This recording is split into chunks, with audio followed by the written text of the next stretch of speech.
Hi,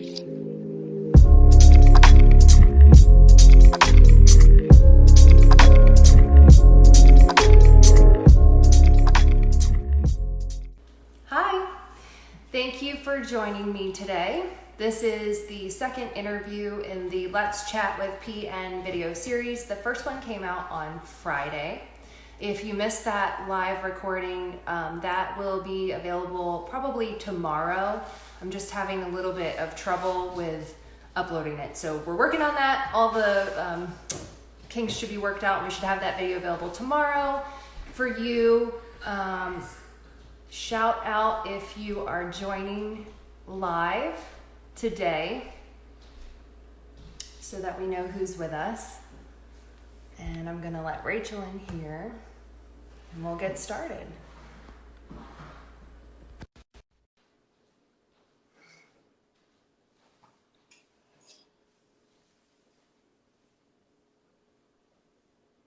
Hi. How's it going? Upside down. Oh, I'm upside down. I was like, get this perfect. Hold on. That's okay. Ta-da. Okay. There we go. Upside down's even worse than sideways. How's it going? Good. How are you? It's nice to see you. I know. It's good to see you too. I'm good. I'm not having any weird deliveries being made today. I'm not having any technical issues that I know of. So I think today should go pretty smoothly. So. Good. Yeah. So let me just introduce you for people who are joining on my side who may not know you, and then people who will watch this later on. So this is Rachel. She was a teacher of 2nd and 3rd grade, right? Yeah. For 7 years, and then decided to teach yoga full time, which I think is the most fitting profession for you, just because you're like the sweetest person I've ever met. So, yeah.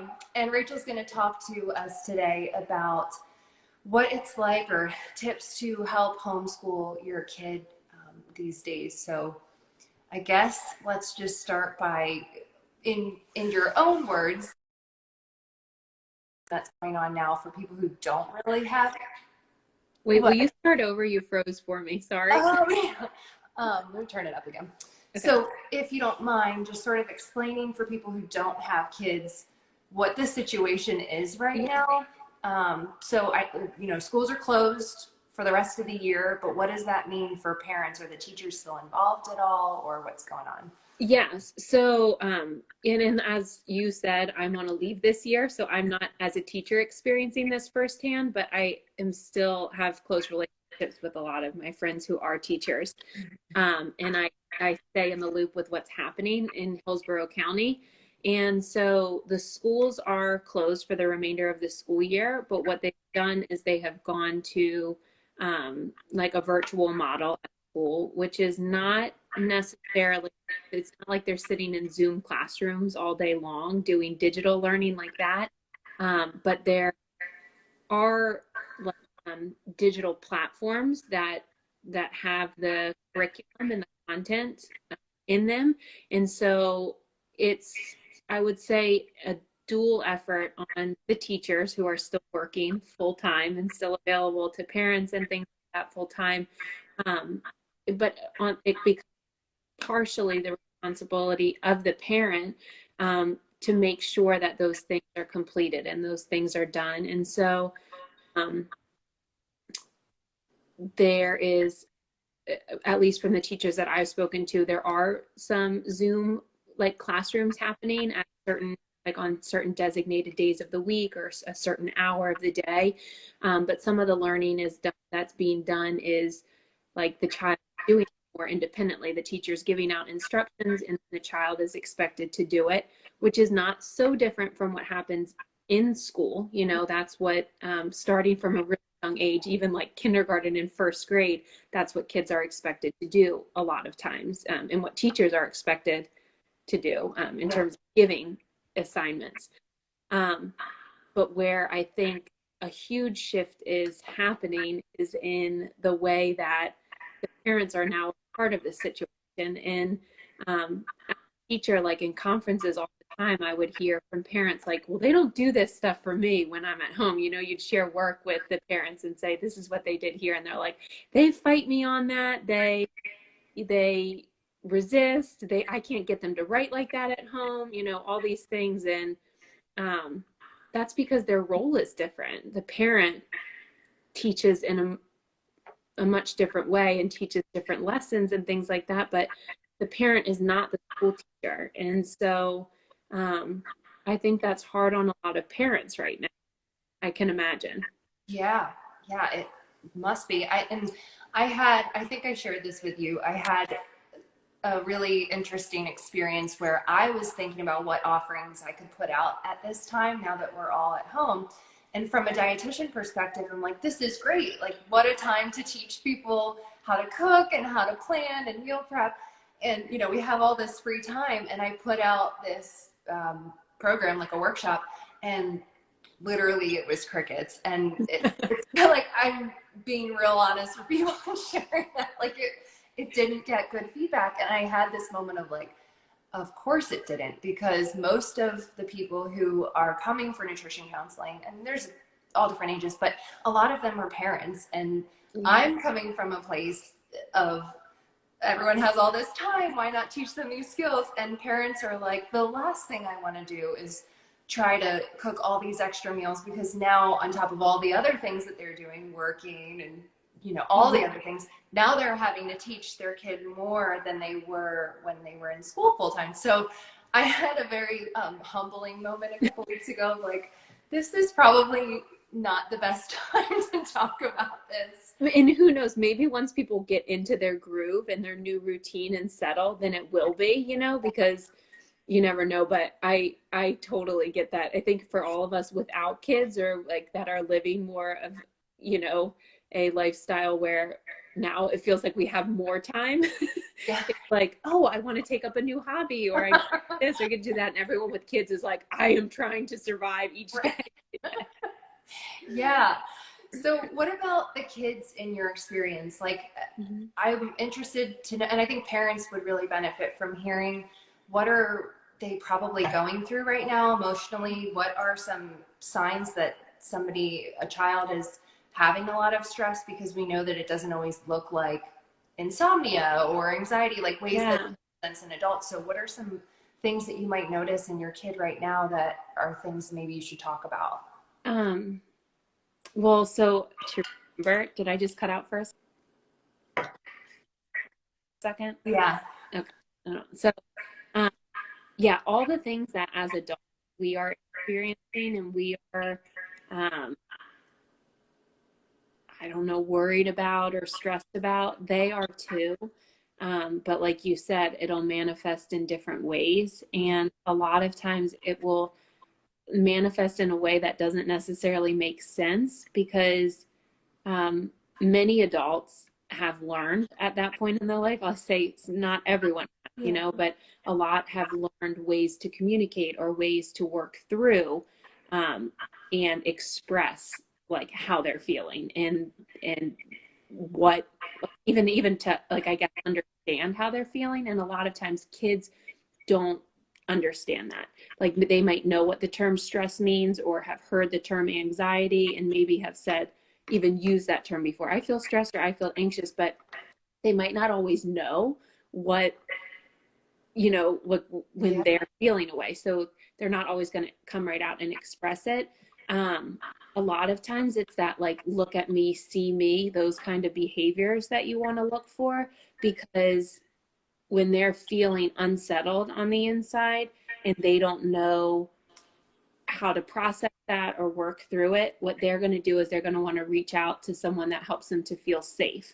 And so, as in school, the teacher would be that person, and at home it would be a parent or even a sibling that I just need your attention. I want your attention. And sometimes that is like acting out and throwing tantrums. And it's like, I will get your attention in any way that I can. And it's like negative attention or bad attention is even good in their eyes, because it's something.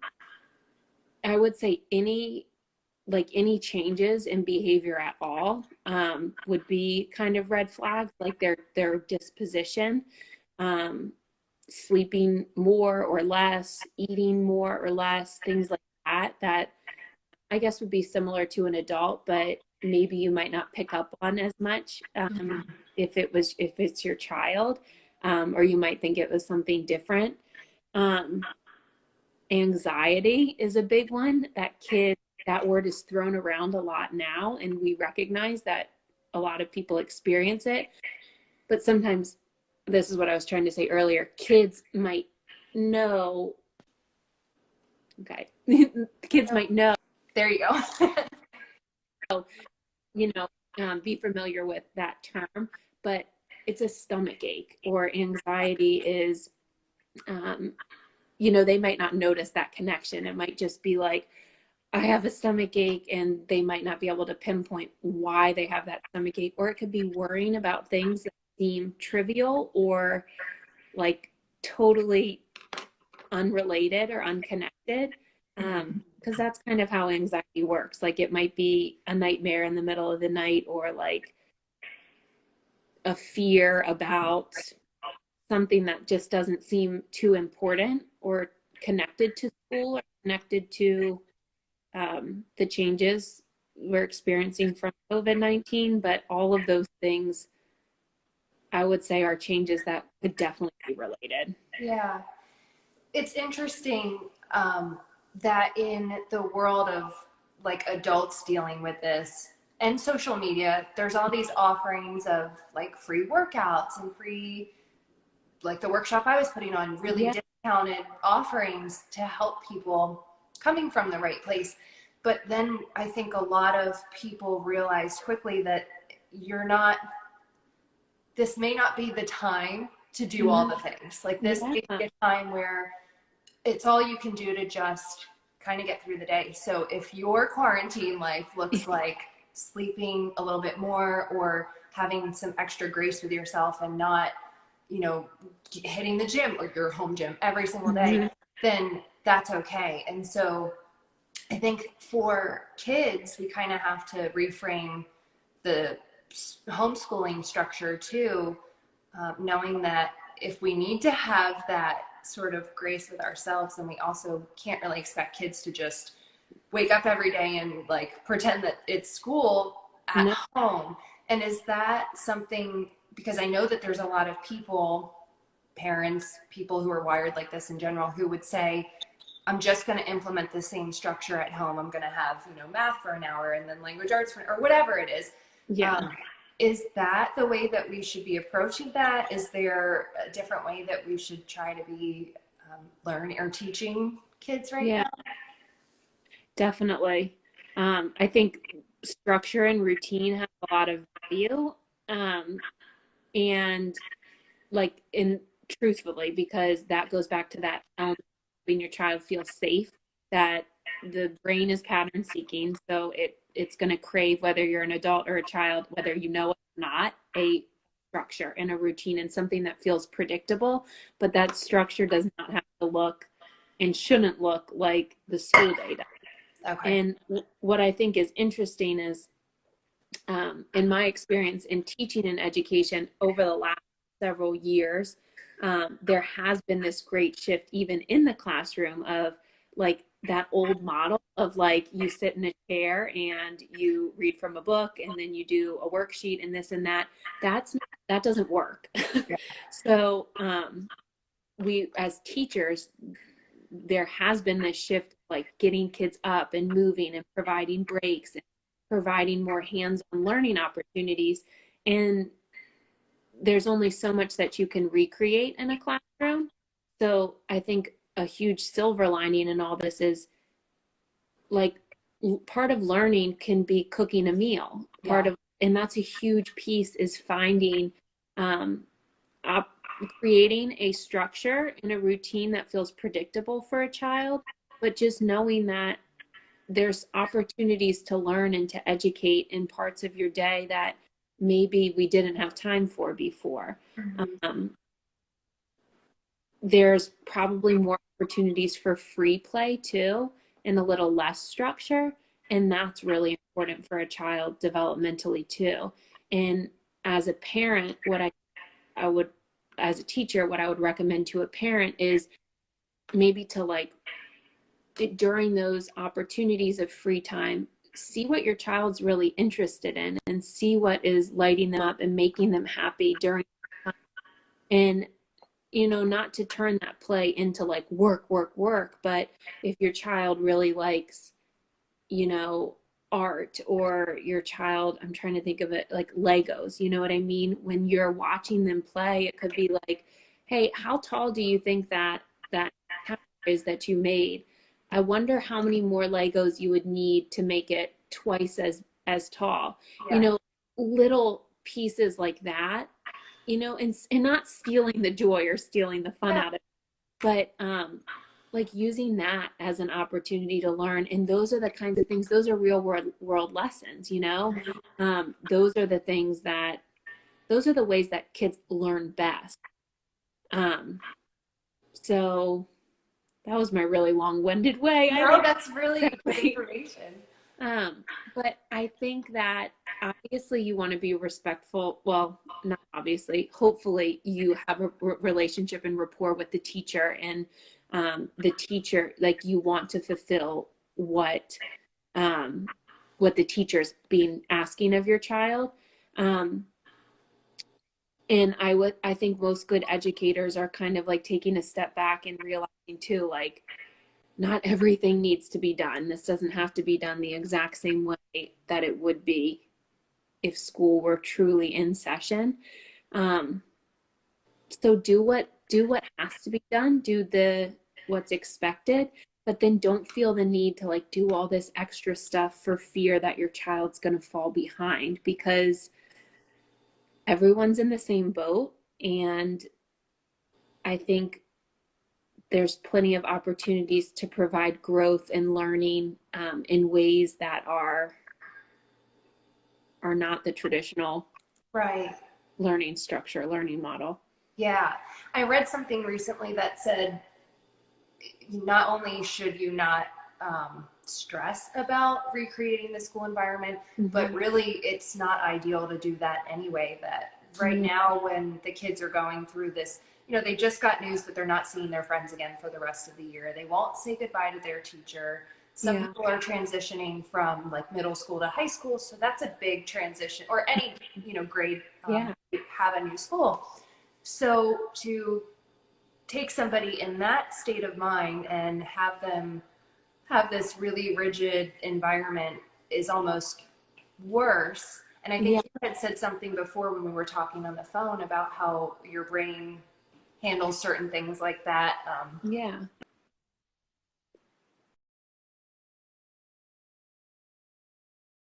forget how you said it, but however it was really insightful. I don't know if you remember that part of the conversation or not. No, you froze up on me for 1 second. I'm sorry. Repeat what you said. What you were saying about the stages of learning, almost like how you have to attend to certain needs before you can ask a student to really integrate and take in more information. Do you remember when we were talking? Well, yeah, it's like from my learning and my experience, and I think a lot of really good educators that I have learned from share this belief that they have their social emotional needs need to be taken care of before they can learn anything. So you see this in a classroom at the beginning of the school year when teachers take time to give out those interest surveys and like get to know the child, and you do all those getting to know you activities. You're building the community within your classroom.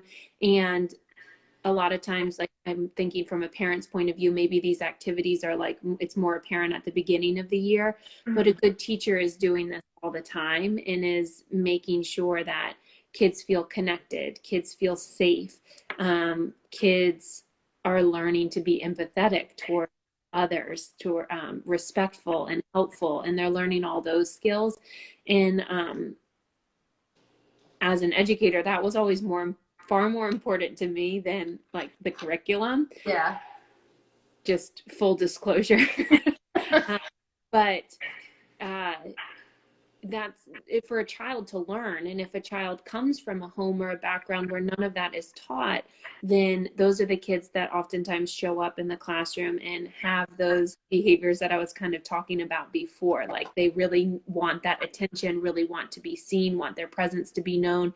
And in my experience with working with kids like that, the more that you can give them,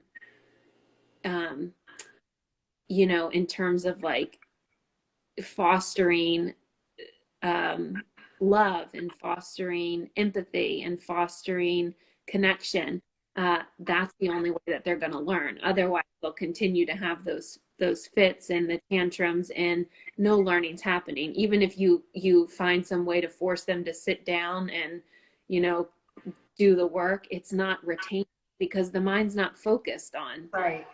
you know. Yeah.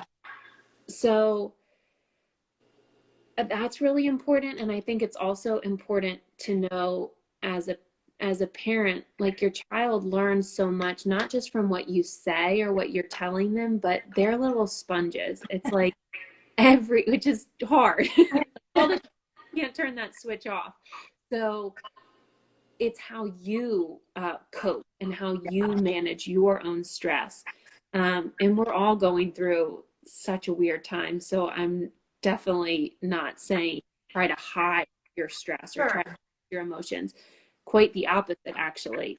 Share with your child. This is hard, you know, this feels really hard. If you do lash out and get really pissed off and apologize, you know, explain to your child what you did to calm down.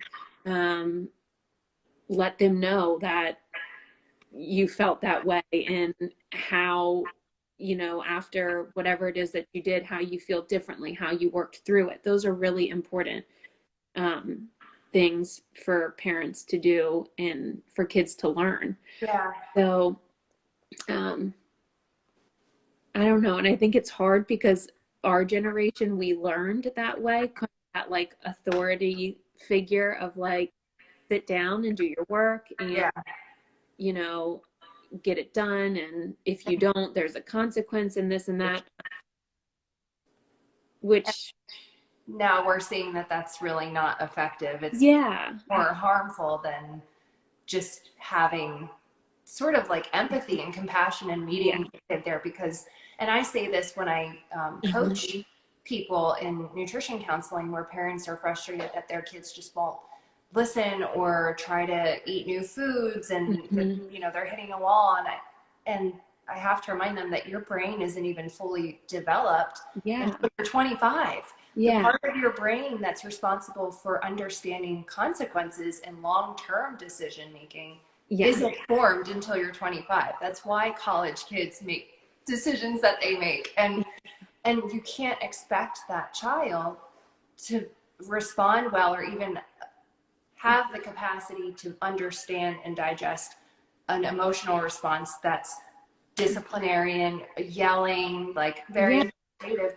They can't understand that. It's just going to constantly cause more confusion and conflict. So I think what you're saying is so insightful, and you're right. There's a shift in the way that teachers are teaching and parents are kind of raising their kids. I can see that just from being in counseling and working in pediatrics for a while. And it's really neat because kids respond so well to that. So kind of have to shift things. So do you have other mindfulness techniques that you can think of that might be helpful right now? That was a really good one. I would say that's a really great piece to incorporate in that new routine as you are like starting, or maybe it's something that can be added in if you've already started routine, but just starting the day on some kind of note that is like some downtime, I would say, not feeling the need to like rush right in and start working on stuff. And that could look different for different people. There is great value in like getting up and you know, seizing the day and getting right to work and stuff. But if you think about that mindfulness piece as being a part of the work, it's really important. And that's a piece that should come first. So it could be a meditation. It could be for families. I know a lot of families maybe do some type of reading like before they eat dinner at the dinner table. Maybe you incorporate that type of reading in the morning too, some kind of like devotion. So meditation, something like that, a journaling exercise could be really good. And it doesn't have to be like, what are you grateful for? Or like these thought provoking, not to, I journal like that all the time. No, but for an adult. Yeah, for a child, that's not, I mean, it's important, but it's not that fun. They could be totally fun, silly journaling prompts. Yeah. Building that time to reflect and to think. And that's a skill too, is just writing something out. And then taking that time to connect and build connection with your child. So I don't know if you could have any superpower, what would you have? Something like that, which seems really silly, but that's like critical thinking that you're offering to your child. And then you have the opportunity to like make that a teachable moment and however you respond to, and then sharing that's building that connection. So things like that are that maybe people are already doing or that don't seem like too far off from what people are doing. Those are mindfulness practices, because mindfulness is anything that brings you into the moment. And you know that, and I'm sharing for anyone that doesn't know. So it could be a walk, and it could be for when we go on the walk today, and you don't have to like make it very formal, but when you're walking with your child, like, let's see if for 30 seconds we look for something that's green, and we're quiet for 30 seconds. And on this walk, look for as many things that you can see or find that are green. So what you're doing then is you are, you know, giving the child that time and quiet, even if it's 30 seconds or 1 minute, which might not seem like a lot to us. That's a lot for them. Right. There's no interruptions, nothing else that they have to process, but you're bringing them, you're grounding them, you're bringing them back. And if that feels weird or that doesn't feel like something that you'd want to do, then a walk is enough. A walk is plenty, you know? Yeah. But incorporating something in the routine, I would say, that gives you an opportunity to connect and doesn't, it doesn't promote, you know, worrying about what's to come in the future, or, you know, thinking about back into the past. It's doing something and just enjoying whatever it is that you're doing in the moment. Cooking, you know, there's lots of different ways that you can implement it. But yeah, that would be my suggestion. Or if you are interested in more like traditional mindfulness or meditation practices, there's tons of apps out there. I find I really like Insight Timer. I don't know if you're familiar with that. It's free, but it has, I mean, it's like, I would say hundreds or even thousands of different teachers on there. And there are some meditations that are specific for kids, or kids and parents to do. And it's like free. It's like you could do a 5-minute or a 2-minute, 3-minute meditation. It also just has an option for just a timer on there if you wanted to meditate silently. Yeah. That's one of my favorites. Or even just teaching your child that sitting down and like taking 5 deep belly breaths, that's meditation too. Right. Yeah. That's awesome. I haven't heard of that one before. Yeah, I love that one. That's my favorite one. Yeah. And then the one last thing that I wanted to ask you about is to tie into your role as a yoga teacher with kids. So now obviously this implemented period of recess is no more because they're at home. So Yeah. How important is it to have some carved out time during the day for activity, physical activity? We know that moving our body helps shift emotions and you know, send a signal to create positive neurotransmitters and all of those benefits. So are you encouraging people right now to carve out that time for their kids? And is yoga a suitable practice for that right now? Yeah. Yoga's great. And yoga. Yeah, of course I'm going to say that, right? But it really is. And as a kids yoga teacher and an adult yoga teacher, you know, I get to see what kids are capable of doing. And kids are naturally yogis. Kids are naturally mindfulness practitioners, because what's beautiful about kids is they are living in the moment most All of the the time, time, yeah. you know? And so in they're doing yoga all the time. Like these, anytime you have a kid that's like, look what I can do, they'll naturally be in like some complex like posture from the Ashtanga series, and they don't even know. So yes, it's good for them. They love it. It helps them to feel like accomplished and proud and empowered and all these really great things. So when we're practicing kids yoga, it's not just like, it's not anything really like an adult yoga class. There's a lot of free movement and free play and breathing and moving that wouldn't look like traditional yoga, but it provides the same benefits, you know? Yeah.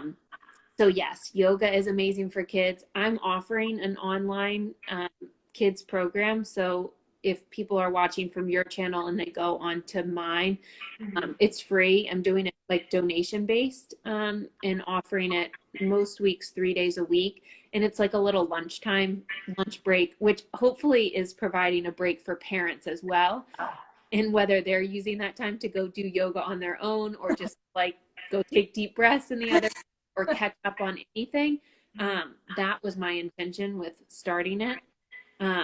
There's also this great program that's on YouTube. The lady has all the videos up. It's called Cosmic Kids Yoga, and it's so much fun. She's like so great at what she does and does these like yoga journeys and storytelling things. So yes, definitely. Then I like talked earlier about free play versus like structured play. I think both of those are really important. And when I was working in the public school system, they were starting to recognize the difference between those two things as well. Like, we need to be educating kids with physical education, and they should be like using play and like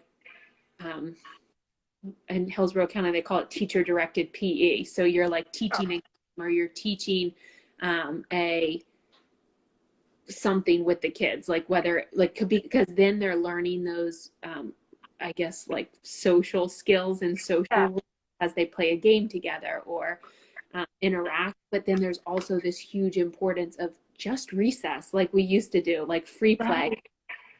Parents, teachers can step back and that child moves and does whatever they want to do during that time. Right. So there's those so are like the best parts of the day in school. Yes, absolutely. Yeah, that's when you, again, those are those moments where kids learn, because they learn about like having integrity and, you know, when interacting with others. I'm thinking about the traditional school day, I guess, but that's why as adults we love yoga so much, or like going to the gym or going for a run, whatever your outlet is because it's a time for you to just like move your body and kind of check out from the other responsibilities and express yourself in a way. And then when you come back to doing your work or the second half of your day or the kids' school day, your brain is more ready to take in that information and to get back to work because you burned off some of that stagnant energy and you had an outlet to release a little bit. Wouldn't you say? Absolutely. Yeah. So I think utilizing some of the resources that are out there for more of that structure for movement, and so in using it as an opportunity to learn, but also just incorporating like, you know what, schoolwork is done. This is your time that you go outside and you play. Like that's huge. Awesome. Well, so you have your yoga offerings, your donation-based classes. People can go to your Instagram to find the link for that. Is that correct? Yes. So I just posted one for this week. I have a little bit more of a limited schedule, just Tuesday and Wednesday. But Okay. most weeks I've been doing Tuesday, Wednesday, Thursday, and it's just I protect the link until right until the week, and then I send it out just to make sure that it's secure and safe. Sure. Then I send it, and it's been nice. I've had kids from New York. I had someone in Oh, Ohio. So we're based in wow. Tampa, but yeah, you are not Tampa. I know. I was. Yeah. But it's been fun. And like I said, we're doing a lot of yoga. I think the kids are learning a lot, but at the same time, it's giving them that opportunity to like connect with each other. And it starts out and sometimes stays for land too, that they're like talking about their favorite animal and talking to each other. And I just have to be flexible in those moments because that's what they need. And it's been really fun. I'm really enjoying it. So yeah, That's great. yeah, Well, do you have anything else that you wanted to share? I think I covered all the questions that I think people would find valuable. And I yeah. didn't see, I'll just check real quick to make sure no one typed in anything. But if you are listening live and you have a question, yeah, I don't see anything. Go ahead and type it in for Rachel, and hopefully we can answer it. And if not, they can find you at Racheldooleyyoga on Instagram, and they can Yes. DM you. Hopefully, if that's Yeah. like putting your stuff out there, but Yes, please. And I'm happy to share, whatever I can or help in any way that I can. Um, when I made the shift from like teaching traditionally in schools, it was such a hard decision to make.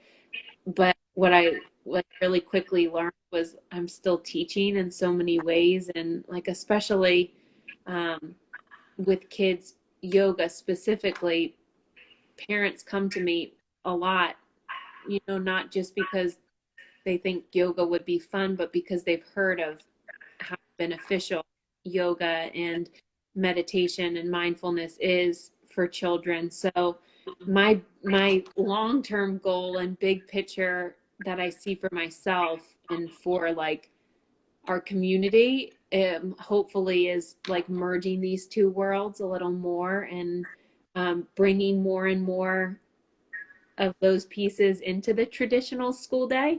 I So love that. yeah, so parents can start right now. So get a jump on it. Yeah, seriously. But Yeah. Well, I don't see anything coming in. But thank you so much for sitting with me and sharing all of your amazing insight and tips for people. I think if we can offer just a little bit of help and a little bit of our knowledge collectively, we can make a difference. If I bring to the table a little bit of nutrition info and you share a little bit of your world, and that's, we all just come together, that's, we'll get through it. There'll be soon, hopefully, a day yeah, when this passes. But until then, and we know at least for the rest of this school year, this is a reality for parents and students. So thank you so much for just being yeah, willing to sit with me and chat. And yeah, I had a great time. I did too. Thank you for having me. I loved it. I was Yeah. honored that you asked, and I hope that people found it helpful. And it was nice just to catch up with you too. Yeah, thanks. And I will talk to you soon, but enjoy the rest of your day. Okay. Thanks, Jen. Bye.